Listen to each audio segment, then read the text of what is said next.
Hello and welcome back to Rock Records Reviewed. My name's Adam, and for my 85th show we're going to go back to 1985 and I'm going to review and rank the top 10 performances from Live Aid.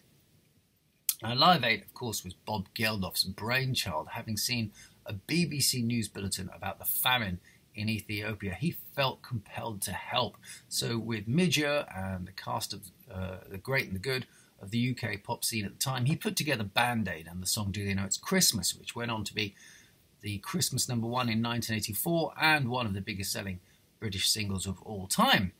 That then led to artists in America putting together Feed the World, and before long it all exploded into the idea of many live concerts across the world simultaneously broadcast to billions of people. The main concerts, of course, being at Wembley in London and the JFK Stadium in Philadelphia. The whole idea became so big that pretty much anyone who was anyone on the rock and pop scenes wanted to get involved, and to this day, July the 13th, 1985 remains a watershed moment in the history of rock music. Raising millions for the starving in Africa, which it still does through the Live Aid Trust, selling millions of records for the bands involved, and securing Sir Bob's legacy as a foul-mouthed do-gooder who got things done. Live Aid, for me, was one of the most exciting and memorable days of my life, and I wasn't even there in the stadium. I was watching every minute of it, glued to the TV at home in South London. I was a young kid, totally obsessed with rock music, and I was a huge fan of so many of the acts playing. I could barely contain my excitement as the broadcast began, and what unfurled before my eyes that day really does remain indelibly stamped on my memory for all time. And as soon as the DVD came out as well, I bought that and I was able to relive it over and over again. But look, let's get into it. Bear with me that all the timings I'm going to give are UK timings, but as broadcaster Richard Skinner famously said on the day, it's 12 noon in London, 7 a.m. in Philadelphia, and around the world it's time for Live Aid. So at number 10, I'm going to put the band who opened the entire show that day, Status Quo. They came on at noon and they were crucial in setting the tone for the day. They started with Rocking All Over the World, and you can't really think of a more perfect song to start such an occasion. The sun was out, the sound was pretty good, and with Quo's cheeky, fun-loving British boogie, the crowd were all in, really, from the first moment, and that came across on the screen brilliantly. They then launched into Caroline, which is one of their most famous and popular songs, and they ended with Don't Waste My Time. So it was just 3 songs, it was short, it was snappy, it was right on the money, and looking back now, it's unthinkable that Live Aid could have started any other way. At number 9, I'm going to put Dire Straits and their performance. Now, Dire Straits were one of the biggest bands in the world in 1985. Money for Nothing was out, and they were in the middle of a world tour when Live Aid was staged. But rather conveniently, they were playing at the time 100 yards away in Wembley Arena doing a 12-night stint. So they really had to just sling their guitars over their shoulders and head over to the stadium to perform in the evening at 6 o'clock. And with a set comprising of Sultans of Swing and Money for Nothing. It was just 2 songs, but they took their cue from the extended Sultans of Swing that they'd released not long before on their live album Alchemy. So they stretched it out over 12 minutes with some dazzling guitar work by Mark Knopfler. And then they finished that, and then Sting comes on and starts delivering that famous I Want My MTV refrain that opens Money for Nothing. Again, once again, the spotlight really is on Mark Knopfler's fabulous playing, but Dire Straits were on top form that day. They're obviously match fit from their world tour, and being one of the most famous bands coming on and eagerly anticipated, they really did deliver, and they went on to be one of the key beneficiaries of the exposure of Live Aid. They very soon after this became a stadium rock staple, and with future album and ticket sales boosted from this performance. At number 8, I'm going to put British national treasure Elton John.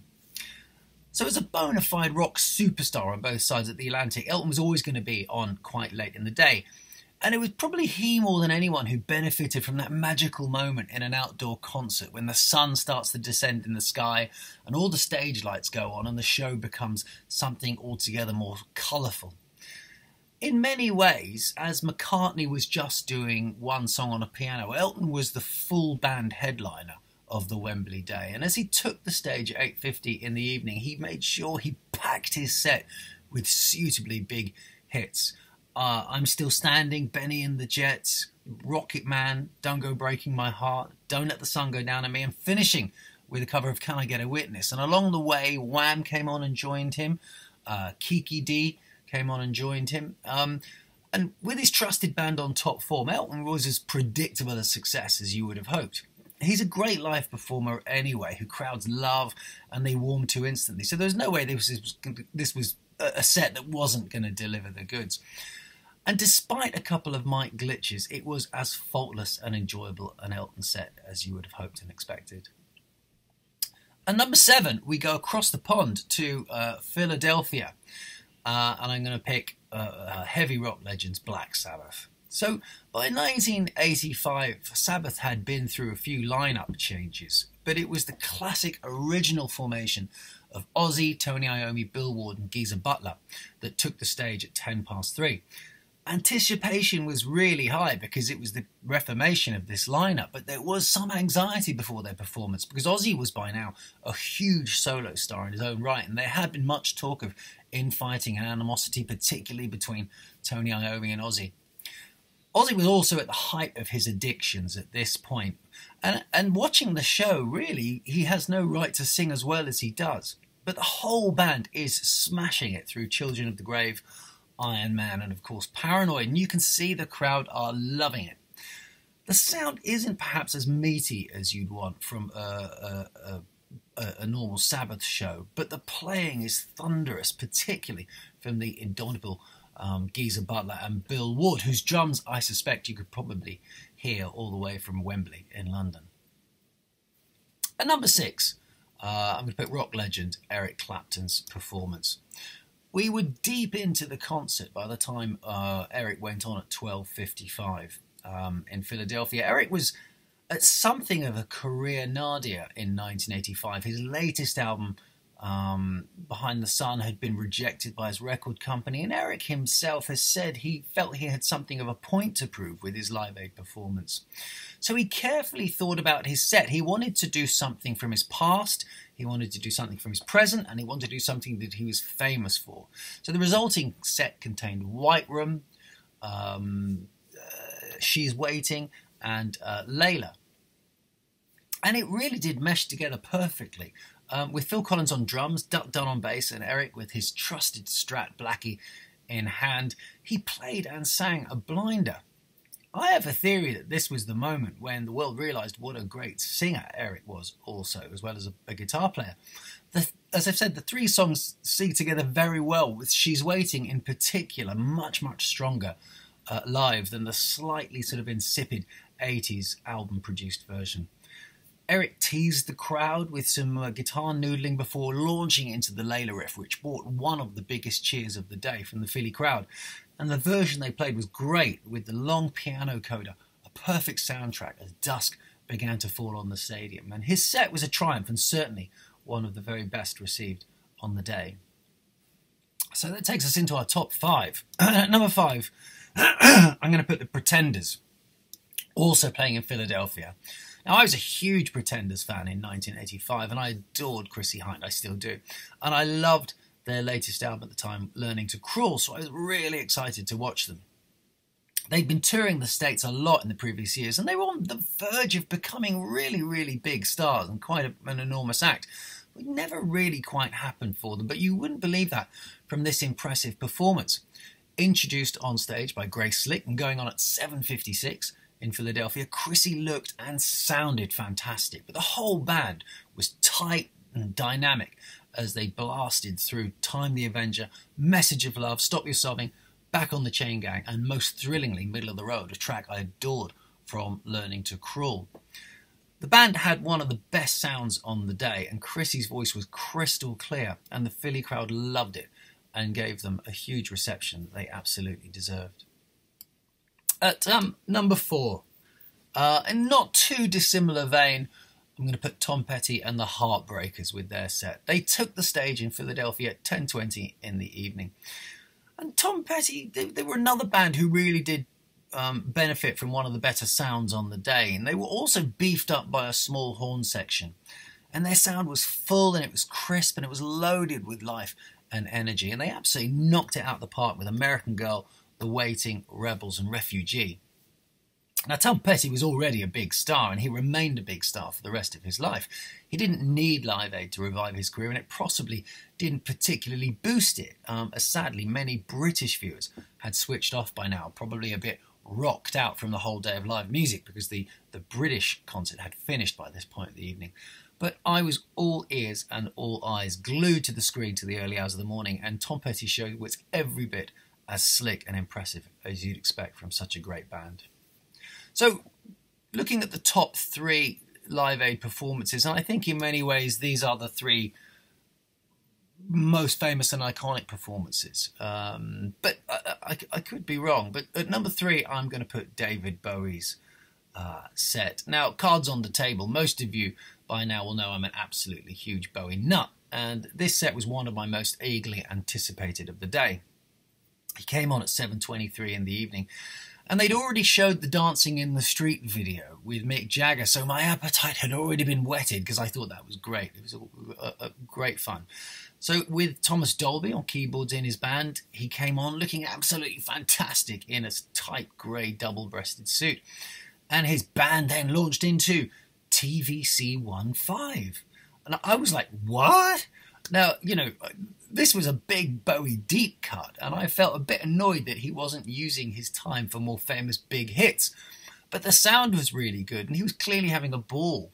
And within moments, actually, I was kind of loving it and loving his choice of song. He then, of course, went on to do Rebel Rebel, Modern Love, and a very powerful and muscular Heroes.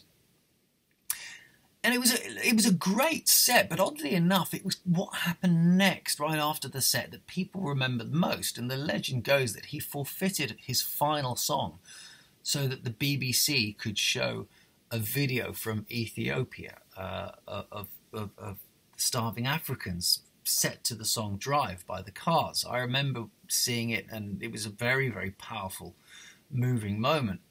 And really only a star of Bowie's stature could have introduced it with the gravitas it demanded. But let's not take away from the fact that Bowie's actual performance was fantastic on the day. He was a megastar at this point, and it was every bit as brilliant a performance as you'd have expected and wanted. So our top 2 Live Aid sets. At number 2, I'm going to put U2. U2 had released The Unforgettable Fire a year earlier, and they were on the verge of superstardom. It's fair to say that it was their Live Aid performance that gave them that final push. Absolutely one of the most memorable sets of the day. It also contained one of the most memorable moments. They went on at 5:20 in Wembley. And the band only played 2 songs. They opened with the rousing Sunday Bloody Sunday. And then they did a 12.5-minute version of Bad. And this may seem like a mistake with such a time limit on everyone's set, but it gave rise to one of the day's indelible images. As the band held down the mesmeric groove, Bono disappeared off the stage into the crowd, and he picked out a young woman, who he then held in an embrace for quite a while before rejoining his nonplussed band members, who had no idea that he was going to go off stage and do that. Of course, it was Bono being Bono with one of his grandstanding gestures, but on the day it actually came across as a moment of real intimacy and serenity and compassion and warmth. And it was quite a beautiful moment. It became one of the day's many, many talking points. And U2, of course, went on to become the biggest band on the planet, and their iconic Live Aid performance played no small part in that. So that takes us to my number 1 Live Aid performance, and I've no doubt that absolutely every one of you knows exactly who I'm about to say.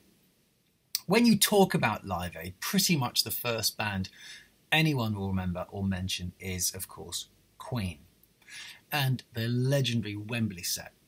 So going on after Dire Straits, about 6:30, they walked on to a rapturous reception.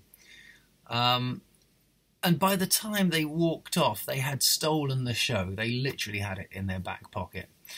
not just regarded by pretty much everyone as the best performance on the day, but also as one of the single greatest performances in music history. And if you weigh up the scale of the event and the extent to which these four men delivered in 18 minutes, I think that may even be a fair assessment. It's well known that Queen rehearsed their set up extensively and wanted it to sound like a jukebox, reeling off hit after hit. So it was always going to be a slick and polished performance, but I think what no one really anticipated was the F factor, Freddie. Now, Freddie has, since his death, he's been almost sort of deified in rock terms since he left us in 1991. And this single performance has much to do with that. He was a rock star quite unlike anything we've seen before or since. The power of his performance, both physically and vocally, allied to his command of an audience, was there for the whole world to see, and he rose to the moment like perhaps only he can. Armed, of course, with some monster hits, which doesn't hurt, and with musicians like Taylor, Deacon and May making a noise that George Michael once likened to the power of an airplane taking off behind him. The effect was unforgettable to anyone who witnessed it, whether you were there in the stadium or watching on TV. Famously, their manager secretly turned the front of house sound up a little bit, so they did sound bigger than anyone else on the day. But as they rattled through Bohemian Rhapsody, Radio Gaga, Hammer to Fall, Crazy Little Thing Called Love, We Will Rock You, and We're the Champions, we were all literally watching rock history being made before our eyes. His performance was recreated impressively by Rami Malek for the Bohemian Rhapsody film, but actually when you go back and watch Freddie and compare the two, the real superstar quality of Freddie is something that can't be recreated. You either have it or you don't. Of course, he had it in spades. The show also heralded in a new era in crowd performer interaction. You know, the images of Freddie in his white vest with studded armband leading 100,000 people, all with their arms in the air through Radio Gaga and We Will Rock You. Those images are imprinted on our collective memories. And his famous Day-O call and response section is now part of rock's very fabric, and arguably the single most famous performance in rock history was born that day. I'm sure every single one of you knew that it would probably be my number one, and perhaps is for many of you as well. I'm sure it is for many of you. But there were other highlights on that day. Tina Turner, the brilliant Tina Turner, did a fantastic duet with Mick Jagger. The Who reuniting, that was a joy to see. Madonna confirming her superstar status as an international pop icon. But it wasn't all perfection. The Who's live feed cut out for 2 songs. McCartney's mic didn't work for the first verse of Let It Be. And Dylan, who was headlining the entire event to much anticipation, made a very strange kind of rambling performance with Ronnie Wood and Keith Richards on acoustic guitars. Perhaps most famously, Led Zeppelin's car crash of a set with Phil Collins, unnecessarily adding Phil Collins on extra drums because he'd flown between Wembley and Philadelphia that day, so it's kind of a gimmick, but he didn't need to be there, and the set was a mess, and the sound wasn't good, and Plant's voice wasn't at its best. That was the biggest disappointment of the day. So bad, in fact, that Led Zeppelin asked for it to be left off the DVD. But overall, considering the scale of the event, it really was an incredible success, both logistically and artistically. Well, what of Live Aid's legacy? Well, let's park the fact that many of the bands had their careers and their record sales revitalised by it and look at the bigger picture. Live Aid somehow legitimised rock music. It made it acceptable. It was suddenly something that could do some good, and rock stars all of a sudden seemed happy to take on the responsibility of almost charity workers. And soon fundraising concerts with a conscience were a dime a dozen in the late 80s, the early 90s and beyond. Of course, it was George Harrison who actually started the whole concept in the early 70s with his concert for Bangladesh. But this was a whole new level of awareness and exposure. Bob Geldof himself speaks very interestingly and eloquently about Live Aid, saying that at the time of Live Aid, it really was it was finally the promise of rock and roll fulfilled. And as a consequence, for the next 20 years, rock music was was at the centre of both our culture as well as our counterculture. But then by the time Live 8 was staged 20 years later, in 2005, rock and roll had ceased to become the message, and it was the medium itself that people were preoccupied with. The internet, social media, mobile phones, they were all becoming the focus of our attention. And he rather sadly and bluntly states that having reached its apex in 1985 with Live Aid, by 2005, 50 years after rock and roll had begun, he felt it was officially dead.